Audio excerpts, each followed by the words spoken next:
siang Bapak Ibu. Salam sejahtera bagi kita semua. Shalom. Assalamualaikum warahmatullahi wabarakatuh. Saya bersyukur kepada Tuhan, saya akhirnya kita semua di tempat ini bisa dipertemukan lewat suatu kegiatan yang indah. Walaupun agenda saya, tapi saya percaya, saya yakin bisa akan menjadi wawasan berbagi wawasan yang baru untuk Bapak Ibu semua. Adapun saat ini saya akan berbagi tentang disiplin positif Bapak Ibu.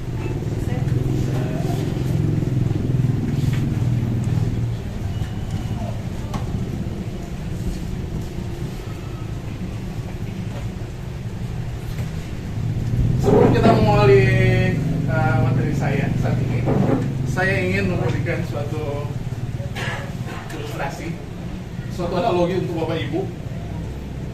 Kira-kira siapa yang boleh jadi volunteer?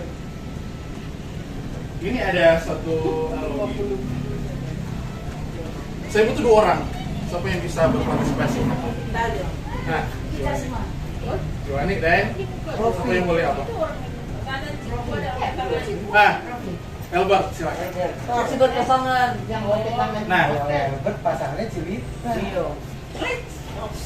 Misalkan Ibu Wani ya punya hal yang sangat berharga, misalkan emas atau apa. Anggap saja Ibu.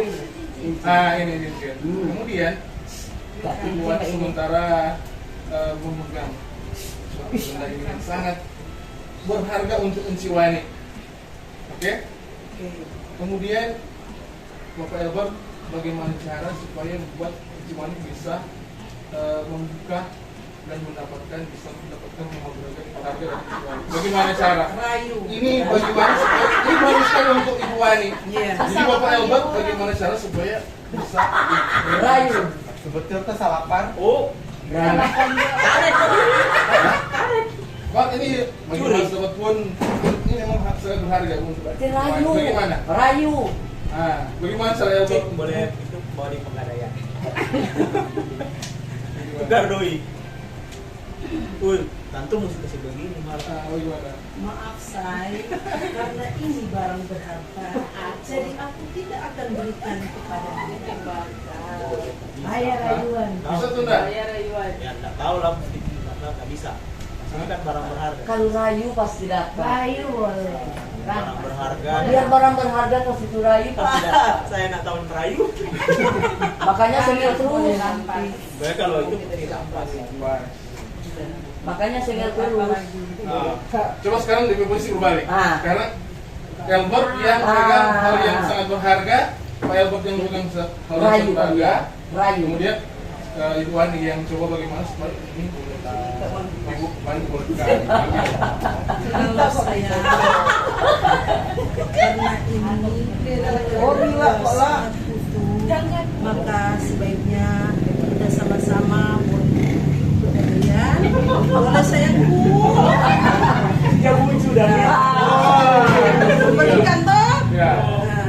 Jadi solusinya sudah selesai. Nah, jadi ini apa yang kira-kira Bapak Ibu bisa tangkap di sini? Ini ada 2 pertanyaan Bapak Ibu.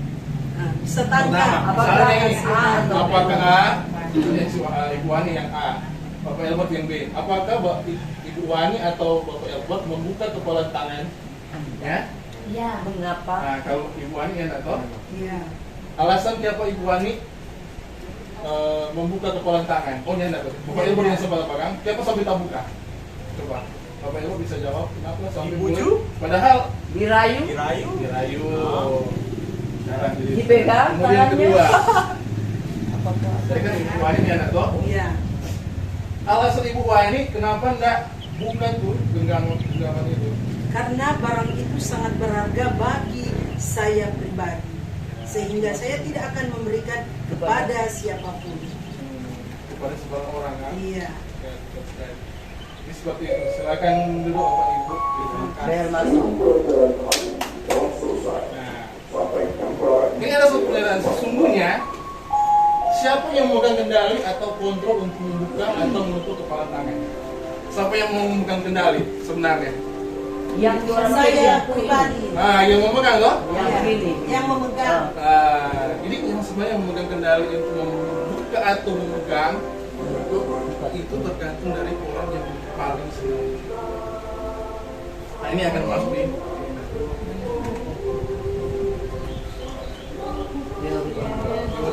ada beberapa ilusi tentang kita mengontrol sesuatu. Sama ini ilusi bahwa guru mengontrol murid. Mengontrol itu sebenarnya sesuatu ilusi. Langsung mungkin kita tidak bisa mengontrol murid. Seperti tadi dengan analogi yang tadi. Mungkin taruhlah Pak Ibu bisa mengontrol siswa tersebut atau murid tersebut, tapi dengan cara tertentu. Seperti tadi, Pak Albert bisa karena bukan rayuan, tapi tidak. Tetapi yang utama itu yang bisa membuka untuk memberikan DP hal yang berharga itu ya tergantung murid itu sendiri. Itu ilusi. Kedua, ilusi bahwa semua penguatan positif, efektif dan bermanfaat. Penguatan positif. Ilusi. Maksudnya ini bagaimana? Semua penguatan positif. Yang orang anggap sebenarnya betul, padahal sebenarnya enggak. Fana sebenarnya itu Bapak Ibu. Penguatan positif artinya misalnya contoh penghargaan. Kita memberikan penghargaan pada siswa. Penguatan positif. Kita berbicara mengenai penguatan positif. Ternyata juga ilusi bahwa menyatakan bahwa kalau kita kasih hadiah Pak itu siswa, kita kasih akan gula-gula, Puji. kita puji, itu efektif. Ternyata itu ilusi juga. Ilusi juga bahwa kritik dan membuat orang merasa bersalah dapat menguatkan karakter. Itu adalah ilusi. Jadi ketika kita mengkritik siswa atau kita membuat siswa itu merasa bersalah, itu sebenarnya ilusi juga untuk siswa. Ilusi bahwa orang dewasa memiliki hak untuk maksa. Guru kaitan dengan analogi tadi. Ini realitas kebutuhan kita ini kalau stimulus respon dia mengatakan bahwa realitas kita itu sama. Itu stimulus respon. Tapi kalau berdasarkan teori kontrol, realitas kita, kebutuhan kita berbeda. Semua orang melihat hal yang sama. Itu stimulus respon. Kalau teori melihat, dia menyatakan bahwa setiap orang memiliki gambaran yang berbeda. Sama. Kita mencoba untuk mengubah orang agar berpandangan sama dengan kita, seperti tadi usaha supaya boleh tahu apa. Tapi sesungguhnya teori secara teori kontra mengatakan bahwa kita berusaha memahami pandangan orang lain tentang dunia. Dia lebih luas, lebih universal. Kemudian dia berbicara begini, perilaku buruk dilihat sebagai suatu kesalahan. Padahal kalau menurut teori kontrol, semua perilaku memiliki tujuan, dan buruk ada tujuan. Kemudian ada orang lain bisa mengontrol saya. Itu stimulus respon. Teori kontrol mengatakan bahwa hanya Anda yang bisa mengontrol diri Anda seperti tadi. Ya, tentang kepala Anda. Hanya kalau suka buka ya tergantung dia. Kalau dia suka buka ya bisa. Kalau dia suka buka boleh. Kemudian saya bisa mengontrol orang lain. Itu stimulus respon. Padahal tidak. Kalau menurut teori kontrol, Anda tidak bisa mengontrol orang lain. Pemaksaan ada pada saat bujukan gagal. Nah, seperti itu, semua bujuk, ambil Albert semua paksa Pak Ibu Wani tadi. Pak Ibu Wani tadi. Padahal itu saat bujukan gagal. Itu stimulus respon sekali itu DP apa. Tapi kalau untuk teori kontrol, kolaborasi dan konsensus menciptakan pilihan-pilihan yang baru seperti tadi misalnya. Ini Albert orang ada ini terbuka. Kemudian ini stimulus respon model berpikir menang kalah. Kalau menurut teori pilihan, bicara mengenai menang atau sering kalau orang bicara mengenai winning solution, Bapak Ibu pernah dengar winning solution? Artinya ada penyelesaian yang dua-dua saling menang. Tidak ada yang ini yang menang, ini yang kalah.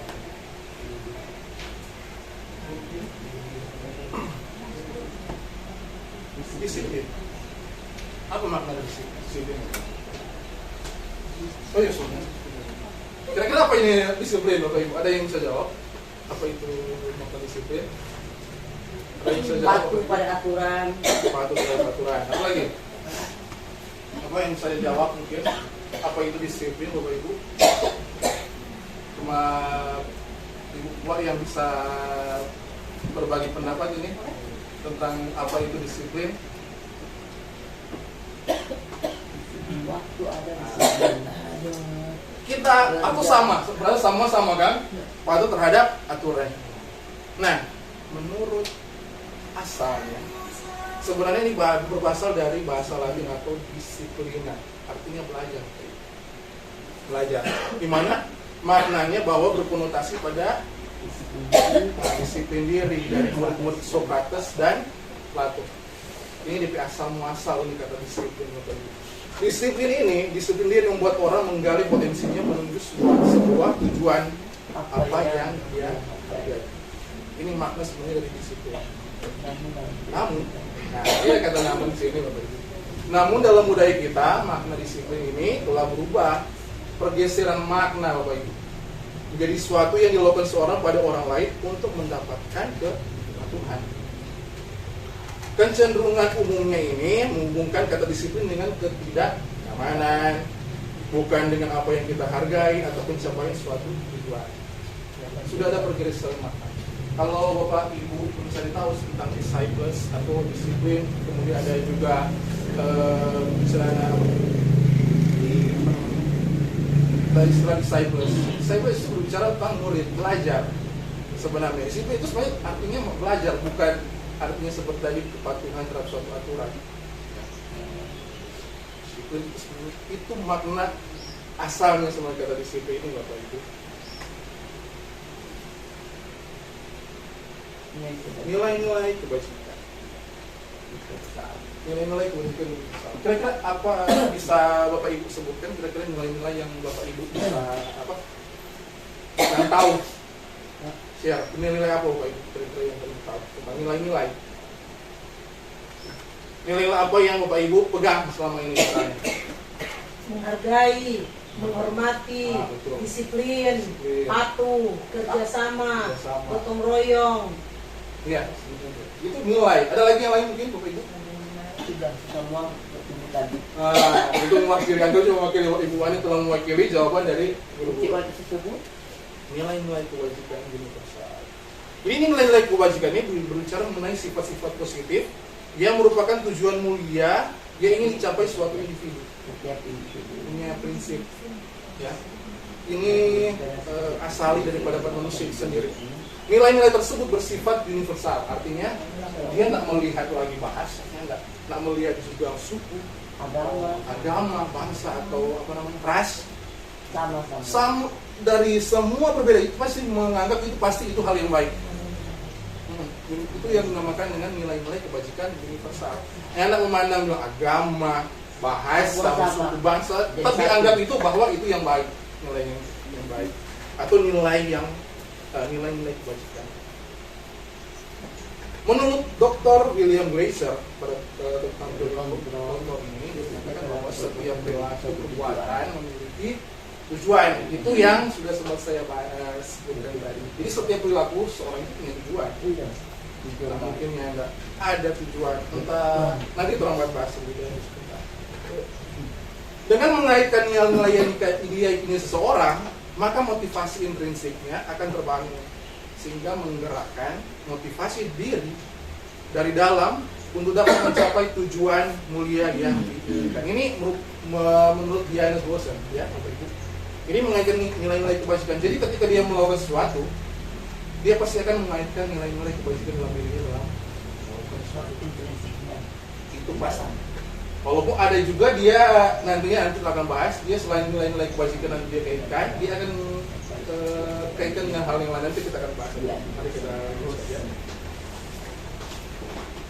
Nah, kalau kira-kira Bapak Ibu yang sementara gencar saat ini tentang nilai-nilai yang kita gembar-gemburkan saat ini apa kira-kira Bapak Ibu? Yang saat ini sementara tren kita lakukan nilai-nilai apa? Ya? Profil pelajar Pancasila. Terus sekali Bapak Ibu. Jadi saat ini sebenarnya nilai-nilai kebajikan universal Bapak Ibu ada banyak.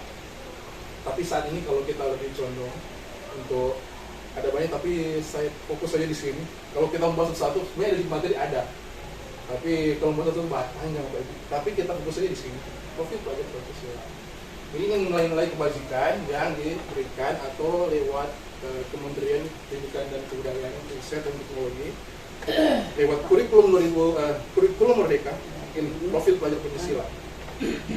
Beriman dan bertakwa pada Tuhan yang Esa dan akan mulia, berkebinekaan global, gotong royong mandiri, kreatif dan analitis. Nah, itu adalah nilai-nilai yang terkandung dalam profil pelajar Pancasila. 6, ada 6.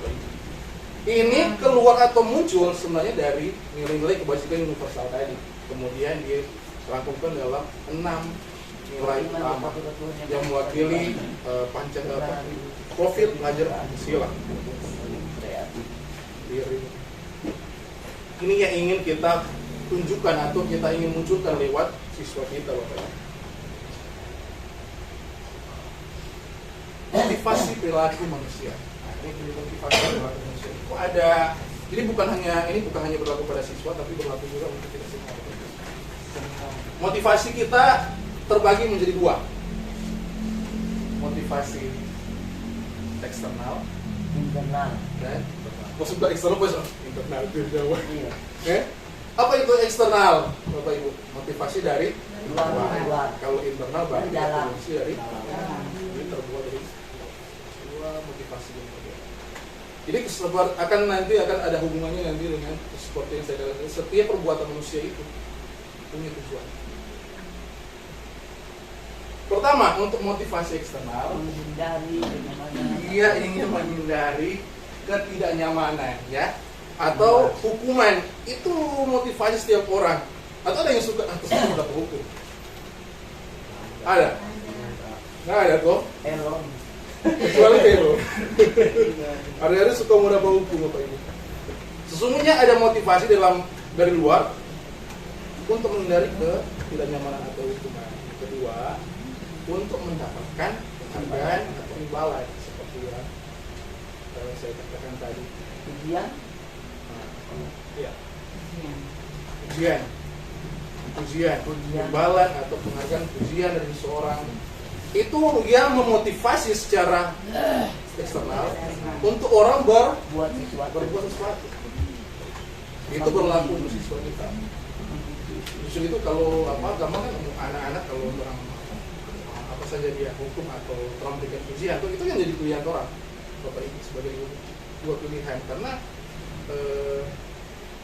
dia lebih mudah untuk kita membuat anak murid kita itu bisa berbuat sesuatu dengan cara seperti ini.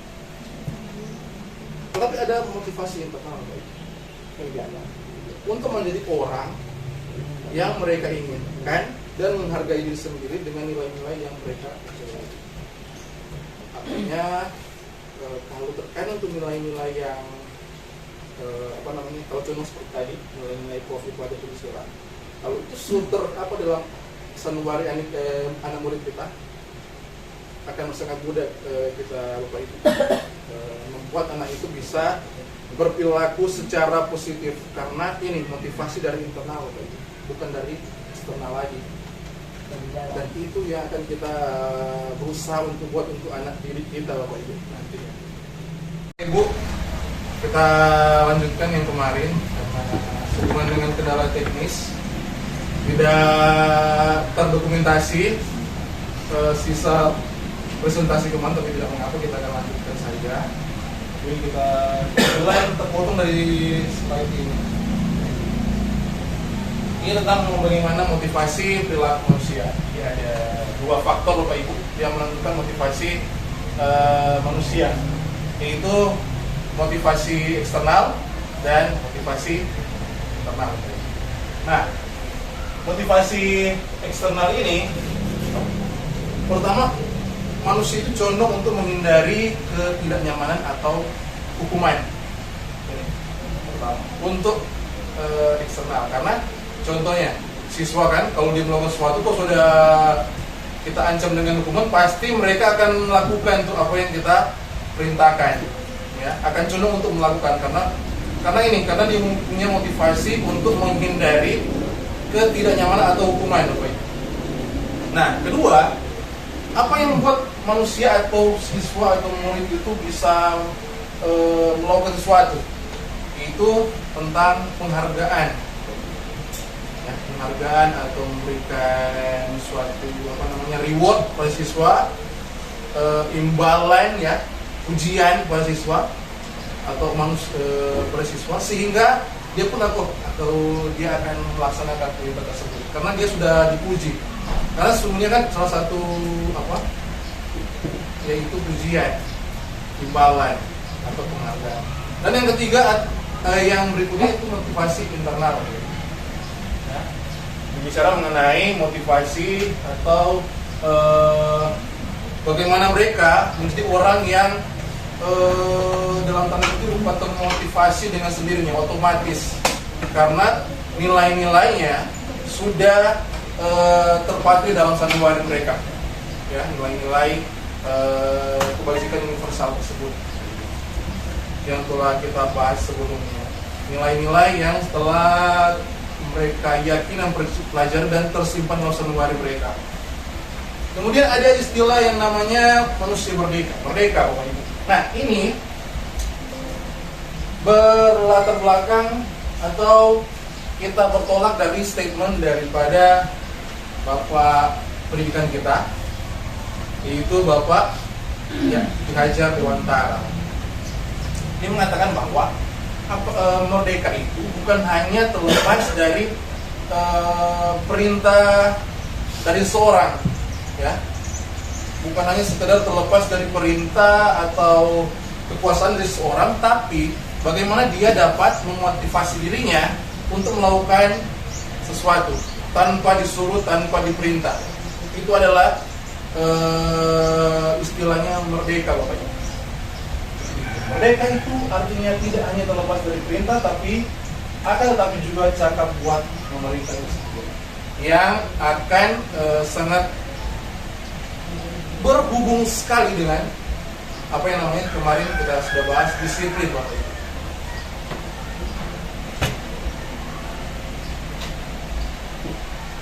Keyakinan kelas. Keyakinan kelas, Bapak Ibu. Mungkin ada di antara Bapak Ibu saat ini sudah sempat membuat suatu keyakinan kelas atau sering dikenal dengan kesepakatan kelas. Ada yang sudah sempat buat di kelas ini kesepakatan kelas? Ada? Jadi sudah ada ya Bapak Ibu. Mungkin kita sedikit mereview kembali tentang keyakinan kelas atau kesepakatan kelas. Ini kesepakatan kelas ini bicara mengenai nilai-nilai kebajikan, Bapak Ibu. Ya, nilai-nilai kebajikan universal di mana disepakati oleh siswa dan guru. Apa itu nilai-nilai universal, Bapak Ibu? Nilai-nilai kebajikan universal. Ada yang bisa apa? Nilai-nilai universal. Nilai-nilai kebajikan universal. Ya. Bicara mengenai nilai-nilai yang diakui oleh semua secara universal tanpa melihat agama, tanpa melihat suku bangsa, ras, bahasa, semua pasti mengakui bahwa itu adalah hal yang baik, nilai-nilai yang diyakini bahwa itu benar. Kemudian menurut Gosen dia mengatakan bahwa suatu keyakinan akan lebih memotivasi seorang dari dalam. Seorang akan lebih bersemangat untuk menjalankan keyakinan daripada sekedar mengikuti serangkaian peraturan. Artinya bukan hanya siswa itu bukan hanya mengikuti peraturan berperilaku karena ada aturan-aturan yang dibuat, tetapi tanpa aturan itu sendiri siswa itu bisa melakukannya. Karena apa? Karena dia sudah terpatri itu nilai-nilai kebajikan itu yang kita sudah bahas sebelumnya, sudah termotivasi dari dalam atau motivasi intrinsik internal. Nah, Bapak Ibu, seperti saya katakan tadi, kesepakatan kelas atau keyakinan kelas ini datangnya dari kesepakatan antara siswa dan guru. di mana berupa pernyataan-pernyataan universal atau bersifat positif yang akan diterapkan, baik itu siswa maupun guru. Jadi bukan hanya sekedar siswa yang melakukan, tetapi guru juga di situ melakukan sebagai teladan ya, sebagai teladan.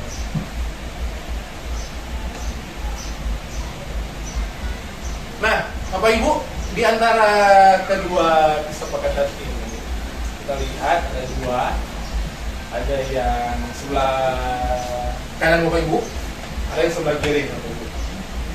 Nah, sekarang kira-kira kesepakatan apa ya? Kesepakatan kelas mana di antara kiri dan kanan ini yang merupakan kesepakatan kelas atau keyakinan kelas? Hah? Sebelah kanan. Ya, sebelah kanan. Karena sudah dibahas kemarin ya. Masa? Ada clue. Sudah kemarin, apa ya. Jadi sebelah kanan Bapak Ibu. Jadi berbicara mengenai kesepakatan kelas atau keyakinan kelas, bukan hanya terredaksi lewat seperti peraturan seperti itu, tapi terredaksi dengan nilai-nilai yang terkandung dalamnya. Mari Bapak Ibu mau bilang, kemudian nilai-nilai ini bagaimana membuat dia datang dari aturan dulu. Kita berikan feedback kepada anak-anak aturan apa yang ingin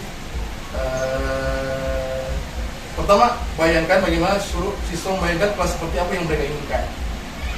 Kemudian setelah itu mereka taruhkan apa-apa kiat-kiat yang akan dilakukan nanti di kelas.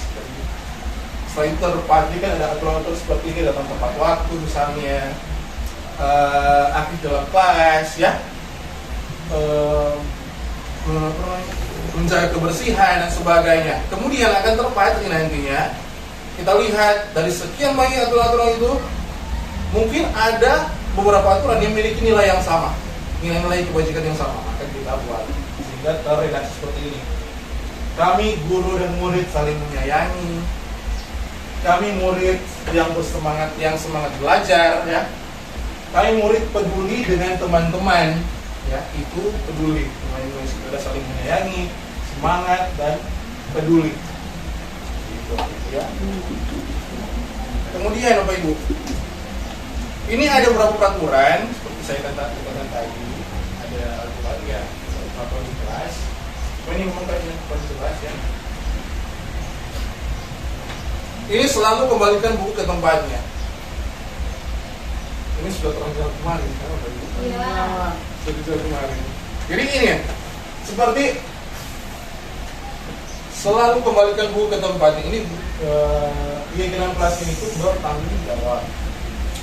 Dilarang mengganggu orang lain, Bapak Ibu. Itu nilai yang terkandung dalamnya itu menghormati orang lain. Hadir di sekolah 15 menit sebelum pembelajaran dimulai. Nilai apa yang terkandung? Komitmen atau dan juga menghargai orang lain. Jago nilai. Dilarang melakukan kekerasan, Bapak Ibu. Nah, bicara mengenai dilarang melakukan kekerasan itu, ya tentunya ada nilai apa? Ya, menghargai orang lain atau saling menghormati dan keamanan, keselamatan. Dilarang menggunakan narkoba. Kalau OSP kita, anak yang menggunakan narkoba akan dikeluarkan. Ini berbicara mengenai apa? Kesehatan. Kemudian berganti atau menunggu giliran atau alias antri, Bapak Ibu. Ini bicara mengenai menghormati orang lain dan empati. Ya. Dilarang merokok. Nah, ini di dalam merokok ini terkandung nilai apa? Kesehatan. Wah, luar biasa Ibu sering. Kesehatan tahu sekali. Kesehatan itu menghormati orang lain. Menggunakan masker, berbicara mengenai keselamatan dan keamanan, kesehatan. Kemudian berjalan di kelas dan koridor. Ya, berbicara mengenai menghargai orang lain, keselamatan dan keamanan. Seperti itu, Pak Ibu. Jadi kalau kita perhatikan sini ternyata kurang ada beberapa nilai-nilai yang kurang boleh buatkan jadi satu. Misalnya bertanggung jawab jadi satu, ya. Bertanggung jawab, menghormati orang lain. Itu akan menjadi keyakinan kelas.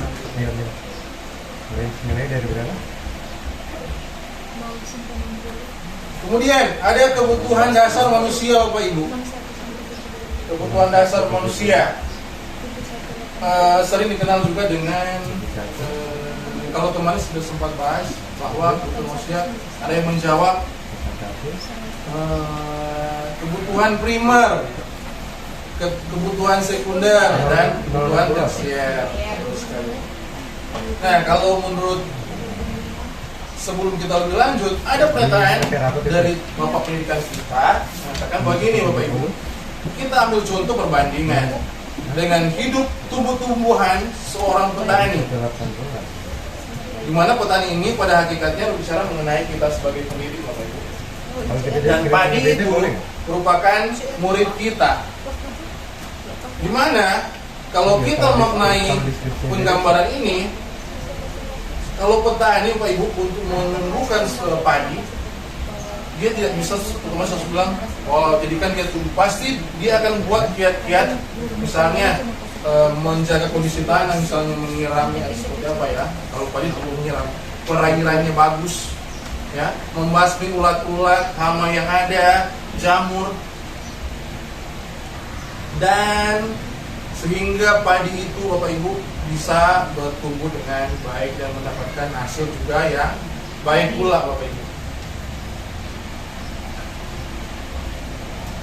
Nah, ini ada William Gleiser, Bapak Ibu. Ini William Gleiser ini punya latar belakang, dia adalah seorang psikiater dan pendidik Inggris seperti kita. Dia mengatakan bahwa begini, Bapak Ibu, seluruh tindakan manusia memiliki tujuan tertentu, ya, memiliki tujuan tertentu, yaitu memenuhi kebutuhan dasarnya. Jadi bukan hanya sekedar ada tujuan, tapi karena dia ingin memenuhi kebutuhan dasarnya, Bapak Ibu.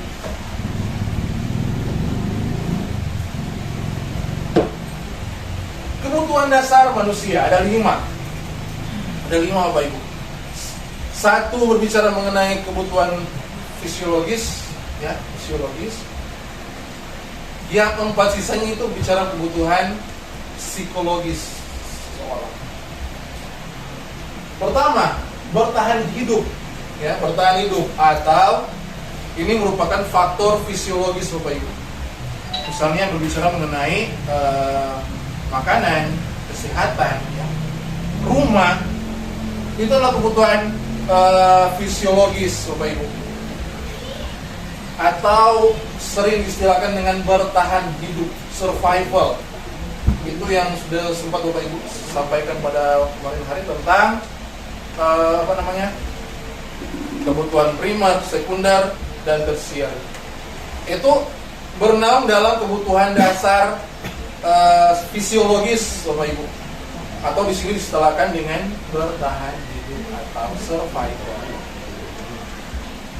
Kemudian 4 sisanya ini Bapak Ibu berbicara mengenai kebutuhan psikologis, ya, psikologis. Pertama, kebutuhan kasih sayang dan rasa diterima. Ini berbicara mengenai orang bahwa dia ingin dirinya itu disayangi atau diterima di komunitasnya. Dia punya dorongan, keinginan, kebutuhan untuk diterima di komunitasnya. Baik mungkin komunitas lebih kecil, misalnya lebih kecil, keluarga, ya, keluarga. Mungkin ada antara anak-anak murid kita, ya, amat sangat disayangkan kebutuhan ini jadi terpenuhi di dalam ruang lingkup keluarganya. Komunitas terkecil itu keluarga. Orang tua mungkin, ya, ada broken home di sana, yang nantinya akan sangat terpengaruh terhadap tindak tanduk murid tersebut.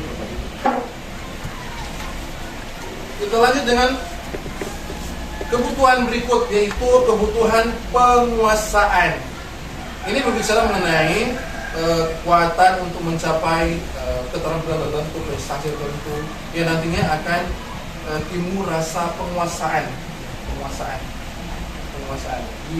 dan nantinya dia bisa berkompeten dengan keterampilan tertentu yang nantinya akan mengarah pada prestasi, ya, prestasi dan rasa ingin dihargai, Bapak Ibu. Ini adalah kebutuhan ketiga, yaitu penguasaan. Yang keempat, motivasi kebebasan. Kebebasan ini berbicara ya bebas. Pasti antara Bapak Ibu saat ini ya, ingin tentunya ada sisi lain Bapak Ibu suka mau bebas, mau terkekang dengan sesuatu, ya. Pasti ada dorongan ingin bebas. Itu adalah ya kebutuhan dasar kita. Kebutuhan untuk mandiri, otonom, untuk memilih, ya, untuk memilih, mampu mengendalikan arah hidup dirinya. Itu berbicara mengenai kebebasan. Kesenangan berikutnya, motivasi kelima, kesenangan. Artinya kebutuhan akan kesenangan, kebahagiaan. Siapa di sini yang tidak mau bahagia, Pak? Oh, saya tidak. Ada yang tidak ternyata. Oke ya, tidak oke. Ini semua saya rasa semua ingin bahagia. Nah, ada pribadi atau manusia yang tidak ingin bahagia. Dari terlepas sudah punya misalnya seperti tadi kebutuhan bertahan hidup, dia memiliki makanan, minuman, rumah dan sebagainya, ya, pakaian, punya tapi kalau ada kebahagiaan di situ ya manusia itu tidak akan seimbang karena tidak ada kebahagiaan di dalamnya. Nah, guru harus dapat menerima murid itu apa adanya. Berlatar belakang karena apa? Karena seperti saya katakan sebelumnya bahwa menurut pemikiran Ki Hajar Dewantara bahwa setiap pribadi itu atau murid kita dalam hal ini adalah pribadi yang unik. Setiap murid punya kodrat, ya, kodratnya, kodrat di mana dia menjadi latar belakang siswa tersebut. Latar belakang keluarga, Bapak Ibu, ya, atau mungkin latar belakang lingkungannya, ya. Itu yang dinamakan guru harus menerima murid apa adanya. Setiap murid adalah unik, seperti saya katakan tadi. Kemudian, guru harus bisa menciptakan kesempatan untuk murid berkolaborasi dan memiliki ikatan emosi. Ini bagaimana kita justru itu kalau pembelajaran di kurikulum sekarang amat sangat digaungkan tentang bagaimana pembelajaran berkolaborasi, Bapak Ibu. Baik itu kita ciptakan lewat diskusi maupun proyek, ya, yang membutuhkan pembelajaran yang butuh kerjasama di dalamnya, Bapak Ibu. Nah, ada juga disampaikan bahwa murid harus diberi kesempatan membuat pilihan dan bertanggung jawab atas pilihannya. Nah, jadi kita berikan kesempatan untuk siswa memilih, Bapak Ibu. Tetapi juga bukan cuma sampai di situ. Bagaimana kita memberikan ruang juga mereka, selain berikan ruang mereka untuk memilih, tetapi juga berikan mereka bertanggung jawab atas pilihan mereka, ya, bertanggung jawab atas pilihan mereka, bukan hanya sekedar berikan pilihan-pilihan akhirnya kita biarkan saja pilihan mereka tersebut tanpa kita awasi, tanpa kita pantau, tanpa kita fasilitasi. Kemudian kebebasan berarti bukan berarti memberikan keluasan mereka untuk melakukan apa saja, Bapak Ibu, seperti saya katakan tadi, ya. Terkadang kita berikan mereka kebebasan pilihan, silakan memilih, tanpa kita lupa akan tanggung jawab mereka untuk pilihan mereka tersebut, ya, bertanggung jawab atas pilihan mereka. Nah, kebutuhan dasar ya tentunya dapat berakibat pada perilaku buruk. Saya katakan tadi, kalau di antara 5 kebutuhan dasar ini, Bapak Ibu, bertahan hidup, ya, misalnya yang ingin diterima, kebebasan, kesenangan, dan kebahagiaan itu tidak terpenuhi, akan berimbas pada perilaku siswa itu sendiri, ya. Berimbas pada perilaku. Seperti tadi, misalnya anak broken home pasti akan berimbas pada sifatnya atau aktivitasnya, karakternya di sekolah nantinya. Atau misalnya siswa yang terbiasa dimanjakan di rumah akan berpengaruh juga di lingkungan sekolah, Bapak Ibu, ketika kita mengajar. Berikut perilaku buruk murid tidak dapat dibiarkan. Nah, ini dia, Bapak Ibu. Bukan berarti kita merdekakan mereka, bukan berarti bahwa kita membiarkan mereka, tapi kita bagaimana kita memahami mereka, kemudian menindaklanjuti dan mengajak siswa tersebut untuk berefleksi, ya, agar mereka dapat belajar dari kesalahan mereka. Itu seperti saya katakan tadi, erat kaitannya dengan pilihan mereka memilih. Berikan kesempatan mereka memilih, nantinya berikan kesempatan untuk mereka bertanggung jawab atas pilihan mereka. Nah, ada istilah 5 posisi kontrol: penghukum, pembuat rasa bersalah, teman, pemantau atau monitor, dan yang terakhir manajer, Bapak Ibu.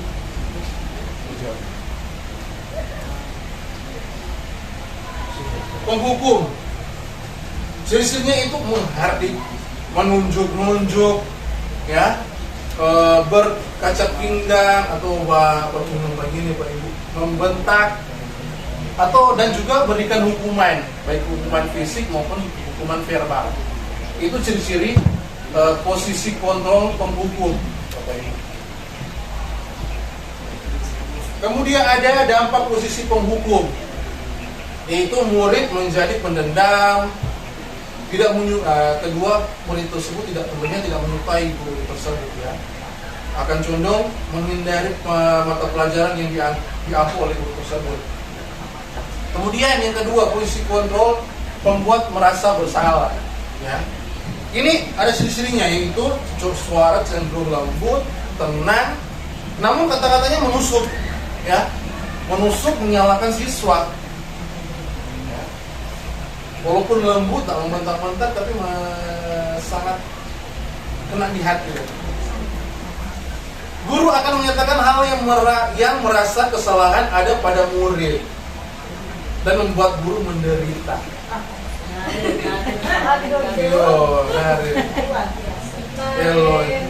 Ini membuat guru jadi korban dalam hal ini. Murid salah, itu, ya.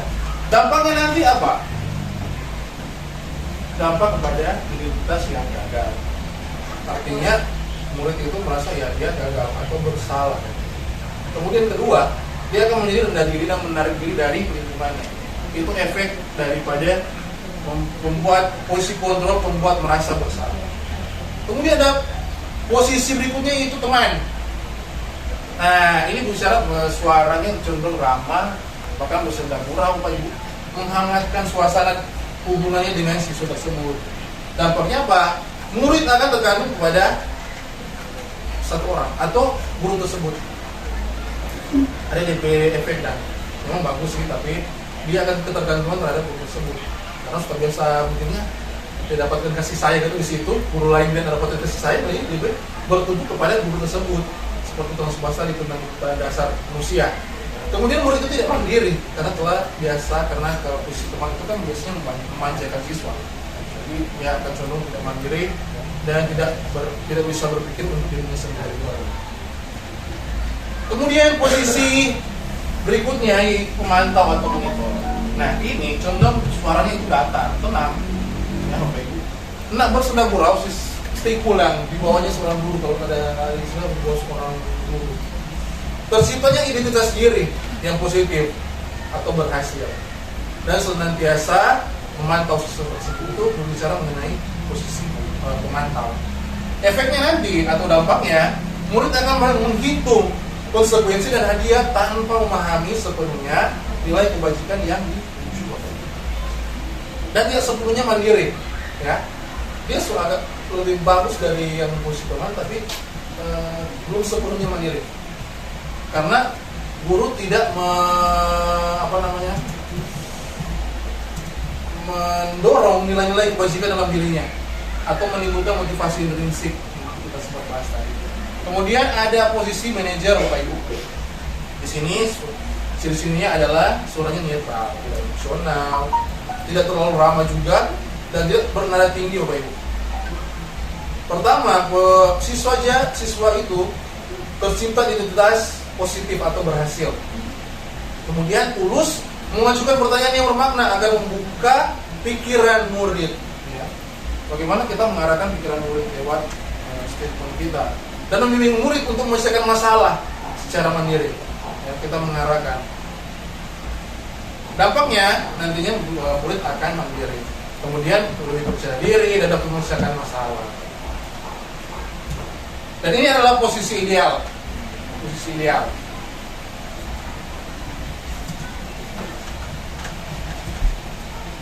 Sebelum kita masuk, mari kita tonton sedikit ada video Bapak Ibu. Pertama posisi penghukum. Coba kita.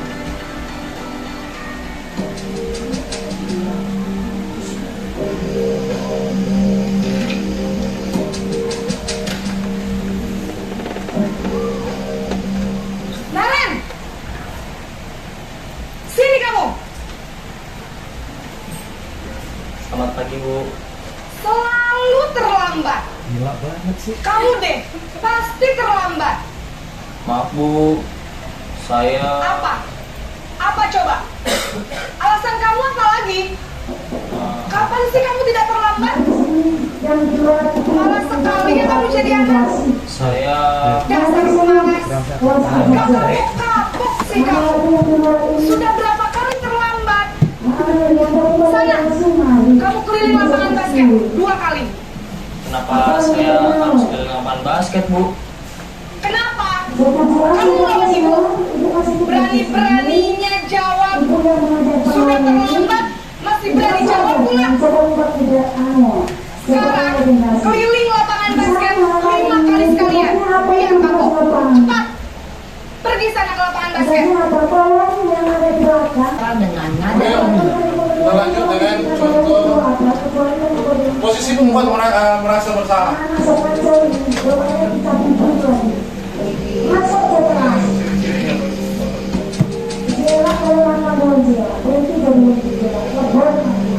Naren, Ilustrasi ya, Pak.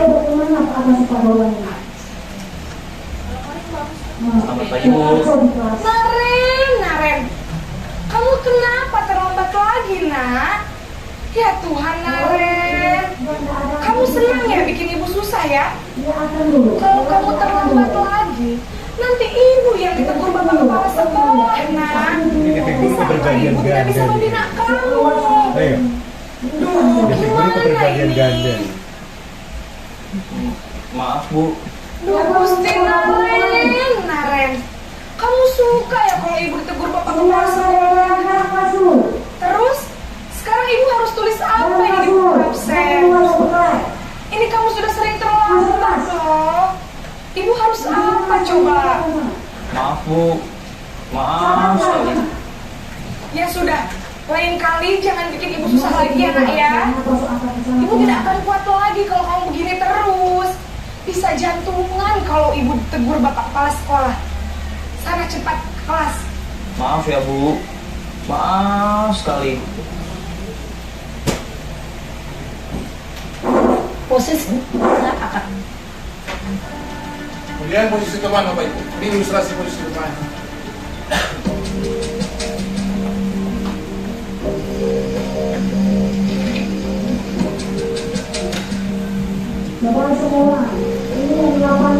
Naren,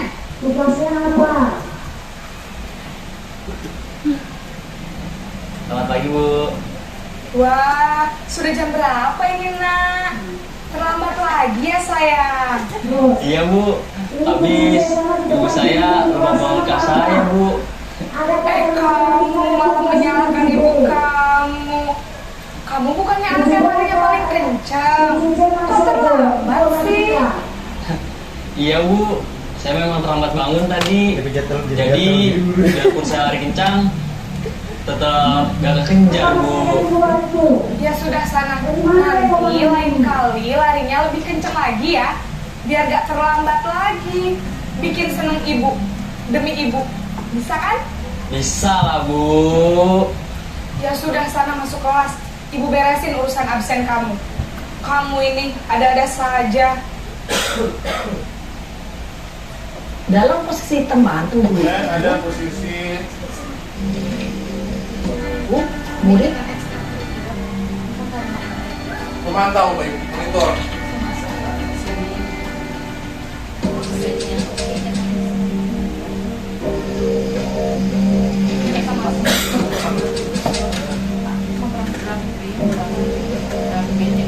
Naren,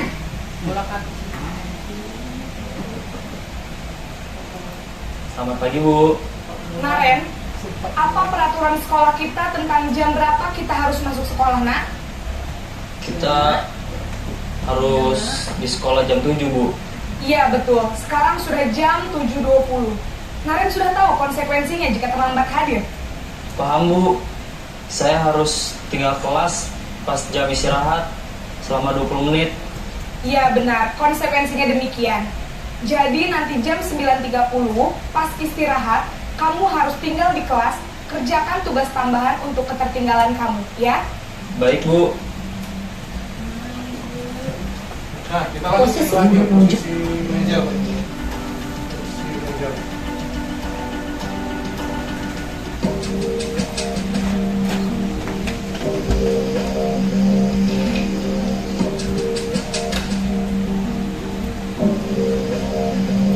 Naren!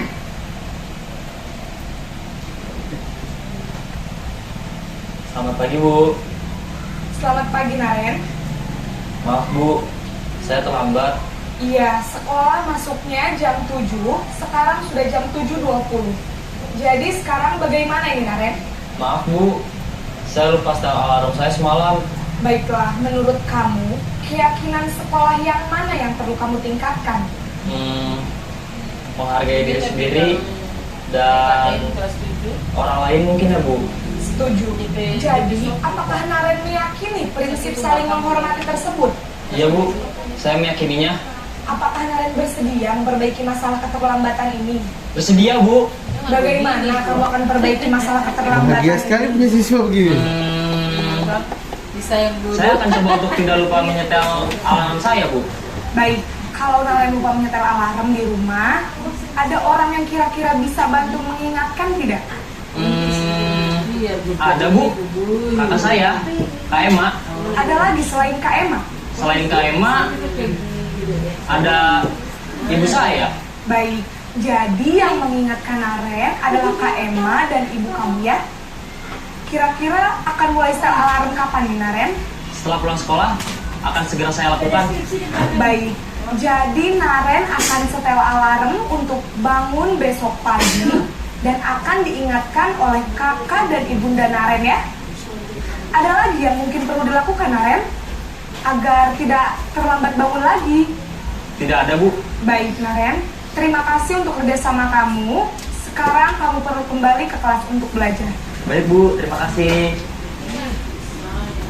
Oke. Itu adalah ilustrasi dari 5 posisi kontrol. Jadi posisi menghukum, pembuat rasa bersalah, teman, pemantau atau monitor, dan terakhir manajer. Dan tentunya yang ideal adalah posisi manajer. Nah, kita lanjut dengan segitiga restitusi. Ya. Jadi segitiga restitusi ini adalah suatu proses dialog antara guru dan murid, Bapak Ibu, yang dapat menghasilkan murid yang mandiri, ya, mandiri dan bertanggung jawab. Itu secara gambaran umum tentang segitiga restitusi. Adapun segitiga restitusi ini ada 3, Bapak Ibu, tahapan. Ya. Pertama, menstabilkan identitas. Ya. Kedua, validasi tindakan yang salah. Dan ketiga, menanyakan keyakinan. Nah, di sini, menurut teori kontrol, kalau untuk menstabilkan identitas, kita semua akan melakukan hal terbaik yang bisa kita lakukan. Kemudian, semua perilaku memiliki alasan, Bapak Ibu. Ya, alasan. Dan menanyakan keyakinan, kita semua memiliki motivasi internal.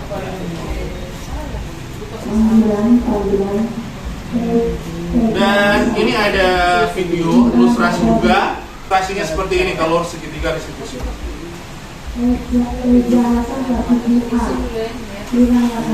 Siap, Sarah. Sudah lama nggak ketemu Sarah. Kenapa hari ini ada di sini? Kesel, Pak, banget. Masa aku dikatain tukang fitnah, Pak? Ya aku marah lah. Aku dikatain Eka di depan kelas. Oh begitu. Ya pasti kamu marah dan kesal. Bapak juga akan marah apabila ada yang menurut Bapak. Kemudian pada saat itu kamu mau melakukan apa? Ya saya langsung ngatain Eka lah, Pak. Kesel banget, saya bentak-bentak dia depan teman-teman lain. Oh begitu. Pasti kamu melakukan seperti itu karena suatu alasan tertentu, bukan? Iyalah, masa saya diam saja Pak? Ya saya bela diri lah. Masa saya dituduh tukang fitnah? Ya wajar lah. Mempertahankan harga diri itu sesuatu yang penting buat kamu. Untung kamu tidak bertindak lebih gegabah lagi, hanya membentak-bentak. Iya Pak. Untung saya masih bersabar dan hanya membentak saja. Udah gemes padahal, saya pasti bela diri lah. Ya pasti ya. Tapi kamu memilih untuk tetap bertahan dan bersabar. Kamu memilih untuk tidak berbuat lebih parah lagi, bukan? Iya. Nah, sekarang coba kita lihat lagi tindakan kamu yang bentak-bentak Eka di kelas. Tindakan kamu itu kira-kira sesuai dengan keyakinan kelas atau prinsip kamu tidak? Enggak lah Pak. Capek Pak jadi pemarah. Jadi keyakinan atau prinsip mana yang kurang sesuai dengan keinginan kamu? Ya, saya sebenarnya sangat menghargai orang lain. Mungkin saat itu saya menjadi emosi, jadi tidak menunjukkan sikap itu. Kamu meyakini tidak? Menghargai orang lain itu penting buat kamu. Yakin lah Pak. Iya, setuju. Kita harus saling menghargai. Namun, ada juga keyakinan yang kita sepakati yang perlu kita jalankan apabila kita sedang marah, bukan? Ya, saya bisa lebih proaktif, mulai dengan diri sendiri. Saya bisa jadi lebih bersabar, mengambil waktu jeda untuk berpikir mau apa selanjutnya. Kira-kira kamu bersedia memperbaiki masalah ini tidak? Bersedia Pak. Kalau kamu memperbaiki masalah ini, kamu akan menjadi orang seperti apa? Saya akan menjadi orang yang bertanggung jawab kali ya Pak. Dan senantiasa proaktif. Iya. Menurut kamu, bagaimana rasanya menjadi orang seperti itu? Ya nyaman lah, bangga bisa bersabar dan menahan diri. Baiklah kalau begitu. Yuk kita pikirkan bagaimana memperbaiki masalah ini. Nah, Bapak Ibu, itu adalah ilustrasi segitiga restitusi Bapak Ibu. Dari menstabilkan identitas, validasi tindakan yang salah, kemudian menanyakan keyakinan. Jadi ini jadi merupakan materi akhir daripada sisi kita untuk pemaparan materi. Kalau ada pertanyaan, silakan Bapak Ibu. Ada pertanyaan? Mau nanya ya, itu kondisinya ideal gitu. Kalau kondisinya udah ideal, orang bagus aja. Kan karakteristik di setiap anak kan banyak. Jadi hal yang ideal sebagai guru pakai pola yang mana? Kita gunakan seperti yang dari manajer. Kita ambil posisi sebagai manajer. Kita terapkan segitiga restitusi tadi. Iya. Paling tidak kita bagaimana kita menstabilkan identitas mereka. Kenapa mereka melakukan hal yang demikian. Kemudian nantinya kita arahkan bagaimana dia dengan sendirinya akan menyadari kesalahannya. Tidak tahu. Nah, jadi memang ada banyak faktor yang menyebabkan siswa itu ya karakter itu tidak identitas, kalau istilah tadi digunakan identitas gagal. Tapi part kita ya itu bagaimana kita memfasilitasi siswa, mengarahkan siswa supaya menjadi bagaimana menunjukkan nilai-nilai kebajikan dalam dirinya supaya dia tanpa pun diperintah dia bisa melakukan peraturan-peraturan dalam tanda kutip ya. Mungkin seperti itu. Ada tambahan. Terima kasih atas kesempatan yang diberikan menanggapi apa yang disampaikan oleh Pak Pengat.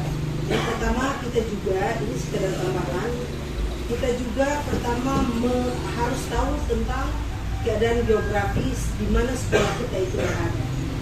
Dan kedua, fungsi dari asesmen diagnostik.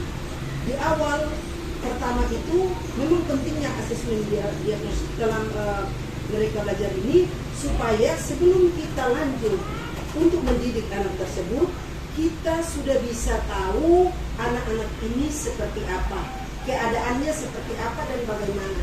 Jadi memang kalau kita pelajari asesmen diagnostik itu penting, karena di asesmen diagnostik itu kan kita ingin mencari tahu latar belakang keberadaan anak didik tersebut, sehingga dengan adanya itu kita dapat mendidik dengan sesuai kebutuhan belajarnya.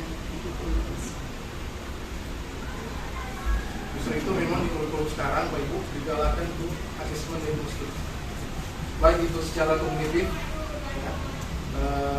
pengetahuan dasar atau fundamental untuk kita ajarkan sebagai dasar sebagai untuk materi yang akan kita ajarkan selanjutnya. Kemudian ada asesmen non kognitif. Di situ yang sudah tertarik di situ bagaimana keberadaan keluarga, survei lingkungan belajar siswa itu sendiri di rumah seperti apa, survei karakternya seperti apa, bahkan sampai gaya belajar di siswa itu seperti apa. Walaupun memang kita juga harus akui terlalu keterbatasan ya, kan juga namun itu harus sempurna sekali. Tapi paling tidak pada waktu yang lalu orang sudah mulai berusaha untuk memulai asesmen diagnostik walaupun hanya sebatas gaya belajar siswa. Belum semua yang kita petakan. Oke Bapak Ibu, mungkin kalau ada lagi pertanyaan atau mungkin kita sharing di sini apa-apa supaya tentang budaya positif ini. Memang dalam penerapan budaya positif ini nggak gampang Bapak Ibu. Gampang. Masih ada lagi menanggapi apa yang disampaikan oleh cerita tadi itu menyangkut Naren. Sebaiknya di situ kan ada penerapan beberapa contoh, ada berapa tayangan, ada 4. Bagaimana kita menindaklanjuti anak yang seperti itu? Apakah kita boleh masuk di yang fase pertama, fase kedua, fase ketiga, fase keempat itu yang lebih pas untuk anak yang seperti Naren itu? Terima kasih. Memang apa itu tadi sempat dibahaskan dalam prosesnya kita memberikan pilihan kepada siswa ketika kita istilahnya merakuruskan tentang pilihan dari siswa. Kemudian tidak sampai situ, kita juga mengarahkan siswa untuk bertanggung jawab untuk pilihannya. Kalaupun nantinya dia tidak bertanggung jawab, itu pasti ada tindak lanjut untuk kita lakukan, entah itu dalam bentuk apa. Ya saya kira sebagai guru kita bicara ya, kita tahu bagaimana memposisikan diri untuk menindaklanjuti melakukan seperti itu. Jadi kita berikan pilihan. Kalau memang beberapa kali pilihan yang kita berikan yang bukan kita berikan pilihan, tetapi pilihan yang ambil kemudian kita bertanggung jawab, ya berarti kita ada hal-hal yang akan kita lakukan kepada siswa tersebut. Karena kita tuh baru satu kali dia beri timbul itu pun orang langsung hukum, pasti ada proses lihat perkembangan.